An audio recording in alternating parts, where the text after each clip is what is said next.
Now, I remember talking to you a few years ago, and you were doing comedy, and then you said, Jake, I'm taking a year off, and I'm going to concentrate fully on comedy. Right. Remember that? And you were going to put full force in a video, in a comedy. I remember having that conversation with you. Yeah. And obviously it worked out. Is that the time where you started doing the videos? Now these videos, tell me about that. Yeah, that was really a thing. Yeah, that was definitely it was a push. I did definitely stop working a day job, and then because I kind of was getting like a couple gigs here and there, and then I really did want to start doing videos. I wanted to focus on doing that, and it was hard to get stage time too. When I first started, that's what really pushed me into videos. Yeah, it was hard to get stage time. And so I do my own videos. I got my own camera and my own videos. I could, if I'm performing for like 10 people at a crappy open mic, what's getting 10 people on YouTube to look at me? You know what I mean? Yeah, what's the difference? So. Yeah, I started getting into that, and then once it started like feeling like I had some footing and I knew what I was doing a little bit, I left the day job. They were gonna fire me anyways, but I left the day job, and then I got my first big gig that summer was an audience warm up for Match Game on Comedy Network. Yeah. Oh, I didn't know you did that. Yeah, I did audience warm up here in Montreal. Yeah, because they filmed that here in Montreal. Yeah, that was my first big like showbiz gig. How do you do warm up? It's brutal. How does that work? It's brutal. They trick you into doing it. All right, they trick you. They make you think it's easy, and then you get there and you realize you're almost like directing the crowd. Yeah. It was a lot. It was long days, but it paid really well, and it was definitely an experience, and it really. You learn a lot from that. You learn a lot. Yeah. So what do you say to the audience when they're there? I mean, they tell you to give them some information, right?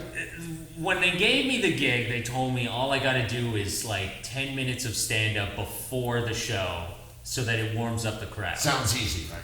Sounds very easy. But then they realized they didn't really have enough staff to do like to direct the crowd when they need the crowd to clap or laugh or like be able to interact with the people on camera.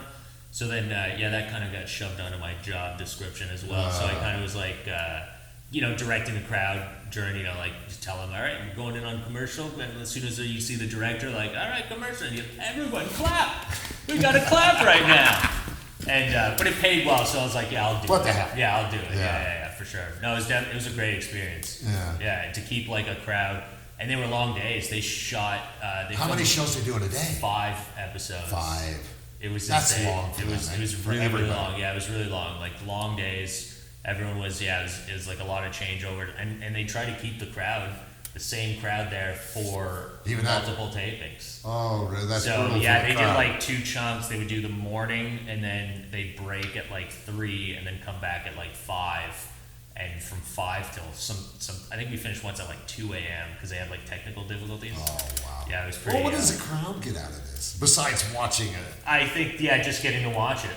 Just getting to watch it. There was nothing really. They gave out like swag, and they give you like snacks and stuff. Yeah. And I think the late shows they try and give some whiskey out. They give you like 4 little glasses of wine and stuff, just to like get the crowd a little bit more loose and willing to stay. Yeah. Turns out if you give people alcohol, they will stay. They will stay. Absolutely. Yeah. So it was a great experience. And then once I felt like, hey, I finally got something that paid me money, pretty good in this. I was like, I think I could keep doing it.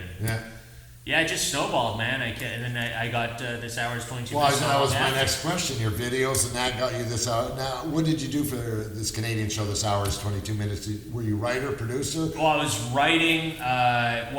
Originally they just hired me to do on camera and then writer as well. But like my job on camera was I was a correspondent. Okay. All right. So I do the interviews. They put me out. Basically, they really wanted me was my streeters. I was doing YouTube videos, so they wanted me to go out there and talk to people on the streets.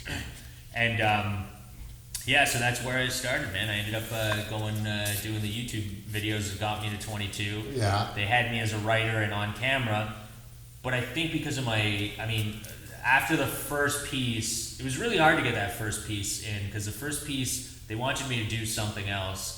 We went out to Saskatchewan to film it, but I really wanted to do a piece with someone. There's a guy, remember Hérouville, the town Hérouville in Quebec? Remember there's a town councillor who passed a law where you can't practice religion in public or you can't, you have to follow our rules. Big in the news, which is now province-wide law. Exactly. But at the time, it seemed insane. Yeah, so I wanted to interview him, and they didn't really want me to, but I kind of reached out on my own, Yeah. and the guy got back to me. So when we were on the road in Saskatchewan, we were coming back to Montreal, and we had a day to film something else anyways in Montreal. So let's go do it. So yeah, the road producer was like, "Look, we'll go film it. If it turns out good, then we'll tell everyone back at the studio." Smart move. Okay. And it turned out great, and it was like I still think my best piece. Yeah. Definitely. So yeah, they gave me more leeway after they realized that I kind of know what I'm doing and what direction I want to go. Yeah. And all thankfully, it's all from experience from doing YouTube videos on my own. You know, like this stuff, doing your own. Yeah, thing. yeah, that's what we're doing. It's now. where you Yeah. get all the experience, Yeah. and then when it comes down to it, you're ready to go. You know, when someone has an opportunity for you, yeah, it's great. Yeah, exactly. Just build it all up. Help me out. You see you perform. She could Hey, have gone man. down to the comedies Right? in Montreal. Right? Well, you wanted to see Calumet? You want to see me perform? I'm taking you to the furthest place possible. That's what I'll do with my parents now.